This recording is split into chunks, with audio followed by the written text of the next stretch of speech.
Merong concern dito si Mami Ria. Ma'am, okay lang po ba after ko manganak hindi po kami nag-follow-up check-up?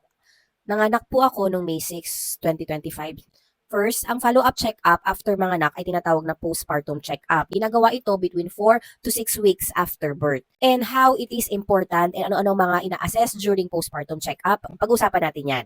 During your postpartum check-up, ang ina-assess dyan ng doktor is your physical and mental conditions. Sa physical mo, minsan ina-IE pa yan. Chine-check kung proper ba yung healing, bakit ka pa ba dinudugo ng mga panahon na yon, open pa ba ang cervix mo, yun yung mga chine-check sa internal examination. Tapos yung healing ng episiotomy mo, kung sakaling ikaw ay tinahi. Chine-check o hinahawakan din dyan yung matres mo, and if ikaw naman ay nag-undergo ng CS, chine-check din if okay yung healing, there's no sign of infection, nagkakaroon din tayo ng breast examination dyan. Lalo na kung ikaw ay breastfeeding, chine-check din if there is any sign of infection, okay ba yung breast mo, meron bang matigas, or nagkaroon ba ng bukol-bukol. Yan yung mga chine-check sa physical examination mo. Which is very important kasi, syempre, yan ang first check-up mo after your delivery. Syempre, chine-check dyan kung gaano kabilis yung recovery mo, kung paano yung healing mo, and meron din mga vitamins na ire-reseta sa'yo na iti-take mo during your postpartum period.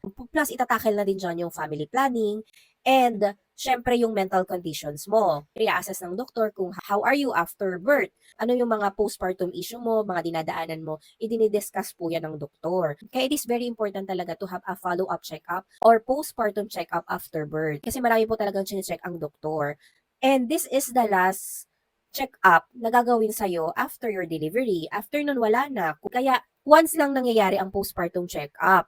So, be sure na maka-attend kayo after your delivery. Paglaanan nyo ng time kasi it is very important nga. So, mami, sana makahabol ka pa rin na makapagpa-check up ka pa rin sa doktor mo. Siyempre, para mabigyan ka ng advice and mabigyan ka ng mga vitamins na kailangan mong i-take. I hope this video helps you. Yun lang. See you on my next vlog. Bye!